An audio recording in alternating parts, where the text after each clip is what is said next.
Shalom Bracha, chers amis. Eh bien, je voulais partager avec vous une réflexion autour des deux parachiotes cette semaine que nous allons lire. Matot, Mas'eh, deux parachiotes. Et Bezrat Hashem également, bien sûr, on se rapproche de Rosh Chodesh du mois de Av, donc on est toujours dans cette période de Ben Hametzarim, c'est-à-dire les 3 semaines qui encadrent donc le 17 Tammuz du 9 Av.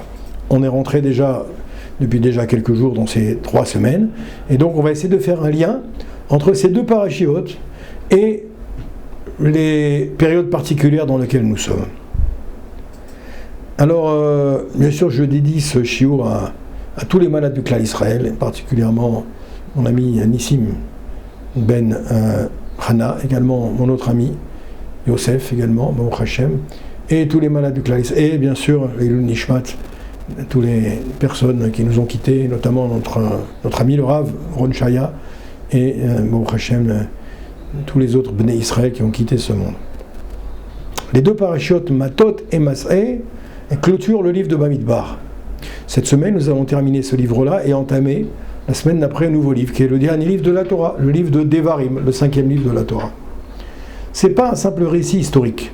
La Torah, en vérité, vient nous livrer une véritable philosophie de la vie, ni plus ni moins.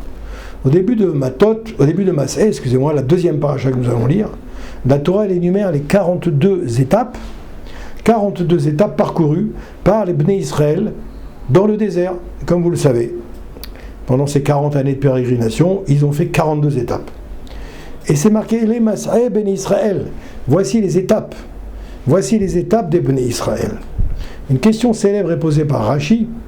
Pourquoi rappeler les 42 étapes alors que beaucoup semblent n'avoir eu aucun événement particulier? C'est pas toutes les étapes où il s'est passé des grandes choses. Il y a eu des étapes, entre guillemets, je dirais, anodines. Il ne s'est rien passé de particulier. Ils se sont arrêtés, ils ont campé, ils ont fait ce qu'ils avaient à faire sur place, mais il n'y a rien eu de spécial. Et il y a des étapes où il s'est passé des grands événements. Et pourtant, Rashi pose la question, pourquoi Hachem prend la peine de nous égrener les 42 étapes? Oui. Alors, pour répondre, Rashi rapporte le Midrash qui est comparable à... Il dit comme ça, un père qui, après avoir traversé un long voyage avec son fils, il a fait un très long voyage avec son fils qui était malade, et le fils il a guéri. Mais maintenant il s'est passé de nombreuses années dans la guérison, et de nombreuses étapes. Et le papa, il dit en vérité au fils, tu te rappelles, ici dans cet endroit-là, tu as eu froid. Ici, dans cet endroit-là, tu t'es reposé. Ici, nous avons rencontré des difficultés. Ici, on a été dans tel hôpital. Ici, tu as rencontré tel médecin, etc. Le père ne rappelle pas le passé pour réveiller la douleur. Le père rappelle le passé pour montrer combien son fils il a grandi grâce à toutes ces étapes. Le Baal Shem Tov, Alav Shalom, il nous explique que les 42 étapes du désert, elles correspondent en vérité à quoi? Eh bien, aux étapes de la vie de chaque être humain. Chaque être humain, Hachem nous gratifie d'un certain nombre d'années, eh bien, ce sont aussi nos étapes. Et ces 42 étapes, nous dit le Baal Shem Tov, eh bien, c'est l'image de toutes les étapes que chacune et chacun d'entre nous dans notre vie. Personne n'avance en ligne droite. Sachez-le et soyez rassurés. Nous connaissons, chacun d'entre nous, sans exception, nous connaissons des réussites, nous connaissons des échecs, nous connaissons des montées, nous connaissons des descentes, nous avons des rencontres, nous avons des maladies, nous avons des fois des joies, et parfois aussi des peines, et parfois également des périodes de grands doutes. Nous aimerions parfois pouvoir supprimer certaines de ces étapes de nos vies, pour ne garder que le bien, que le bon. Mais Hachem nous répond, chaque étape a un sens. De la même manière que chaque étape avait un sens pour les Bnei Israël dans le désert, chaque étape aujourd'hui de notre vie, à chacune et chacun d'entre nous, elle a un sens. Pourquoi, en vérité, c'est pas seulement la destination qui construit l'homme, c'est pas la destination qui construit l'homme, c'est le chemin que l'homme, il emprunte, qui va l'aider à se construire. Pourquoi le désert? Dieu a choisi de nous faire ces pérégrinations dans le désert. Le désert, c'est un endroit où on ne peut compter que sur Akadosh Baruch Hu. On peut compter sur personne d'autre. Quand tu es en ville, tu peux compter sur un tel, Shimon, Ruben, etc. Ouais, tu peux compter sur tes amis, sur tes voisins. Mais quand tu es dans le désert tout seul, tu peux compter sur personne, si ce n'est que sur Akadosh Baruch Hu. Dans le désert, il n'y a pas de récolte. Dans le désert, il n'y a pas de magasin. Dans le désert, il n'y a pas de sécurité naturelle. On est même en danger. Seulement la manne qu'il y avait à l'époque. Seulement le puits de Myriam. Seulement les Hanané Kavod, des nuées de gloire. Les trois choses qu'il y avait dans le désert. Le désert nous permet d'apprendre la mida de bitachon, la mida de émouna, de confiance. C'est dans le désert qu'on peut apprendre ça. Oui. Aujourd'hui encore, chacun d'entre nous, ou chacune d'entre nous, traverse son propre désert. Une difficulté professionnelle, une épreuve familiale, une maladie, shalom, une inquiétude financière. Eh bien, ce sont les étapes, et ce sont notre désert qu'on est en train de traverser. Ces moments ne sont pas des parenthèses dans notre vie spirituelle. Ils en sont parfois les chapitres les plus importants. Les chapitres les plus importants. Matot, ça nous parle de la puissance de la parole. Le premier sujet de la paracha de Matot, qui est le principal, il nous parle des vœux. Quand l'homme fait un vœu, comment il doit se comporter par rapport à ce vœu qu'il a fait. Bien sûr qu'il doit le réaliser sans réfléchir. Il doit le réaliser coûte que coûte. La paracha de Matot nous explique qu'on parle de ce sujet qui est en rapport avec les Nédarim, les vœux. Alors on pose la question, pourquoi ouvrir la paracha avec ce sujet-là ?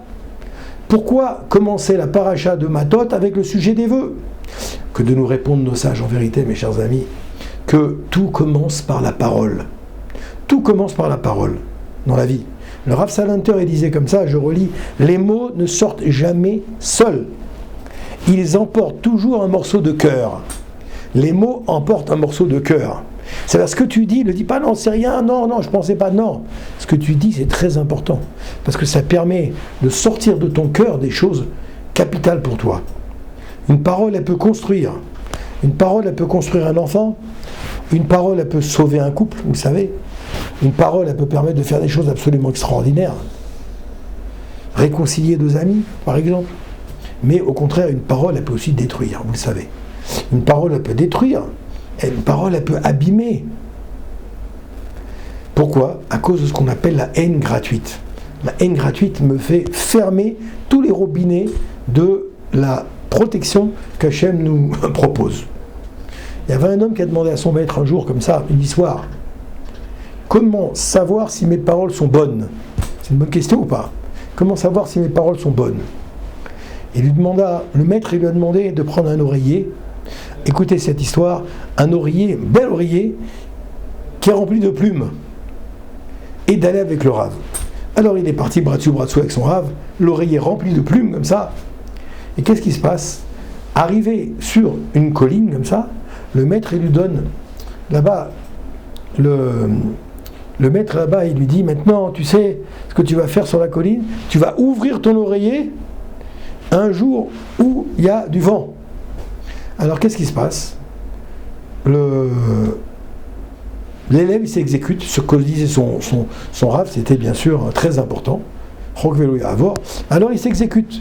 Il va sur la colline, pas loin de chez lui, il monte sur la colline et il ouvre la couture de l'oreiller. Et qu'est-ce qui va se passer ? Bien sûr, il y a le vent qui se lève. En quelques instants, les plumes ont disparu. Les plumes ont disparu. Alors le maître, il lui dit maintenant, mon cher ami, les plumes ont disparu, va maintenant les ramasser. Va ramasser les plumes. Vous avez compris la nimshal, ça c'est la métaphore, l'explication de la métaphore. Il en est pareil de nos paroles. Une fois prononcées, les paroles voyagent bien au-delà de ce que nous imaginons.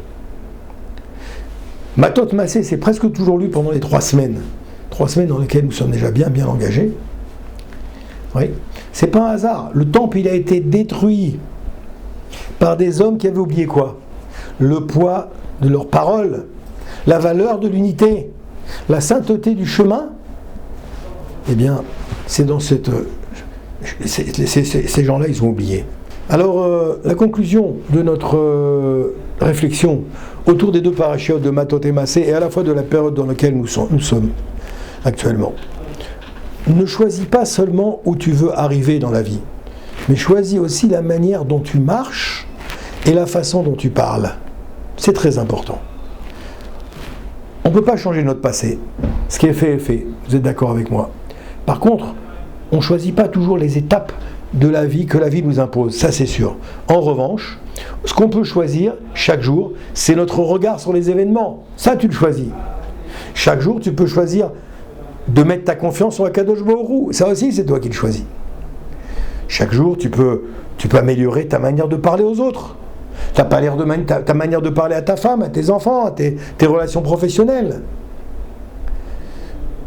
Tu dois également travailler ta capacité à transformer une étape en élévation. L'épreuve doit te permettre de t'élever. Chaque étape vécue avec Emouna, nous disent nos sages, elle nous rapproche de la Géoula. Voilà, on parle toujours de Géoula, Géoula, Mashiach. Eh bien, chaque petite amélioration, chaque petit travail que tu fais, c'est une pierre à l'édifice de la reconstruction du Beth Amikdash. Chaque parole de bonté, elle ajoute également une pierre au Beth Amikdash. Conclusion des conclusions cette fois-ci. À la fin du livre de Bamidbar, puisqu'on a expliqué que ces deux parachutes est conclu le texte, le livre de Bamidbar, le 4e livre de la Torah. À la fin du livre de Bamidbar, la Torah, elle ne nous le demande pas si nous avons eu une vie parfaite, parce que ça d'abord, je crois que ça n'existe pas. Elle nous demande, est-ce que tu as su transformer tes voyages en croissance spirituelle? Toutes les étapes que tu as eues dans ta vie, est-ce que tu as su les transformer en voyage spirituel? Alors puissions-nous, Bezrat Hashem, face à Kadosh Baruch Hu, que nous puissions traverser chacune de nos étapes de notre vie avec Emouna, avec foi, avec bitachon, avec confiance, patience, avec amour du prochain, c'est sûr, afin de mériter très bientôt la reconstruction du Beth Amikdash et la venue du Mashiach. Puis Mera B'Yameinu, Amen Ken Yiratzon.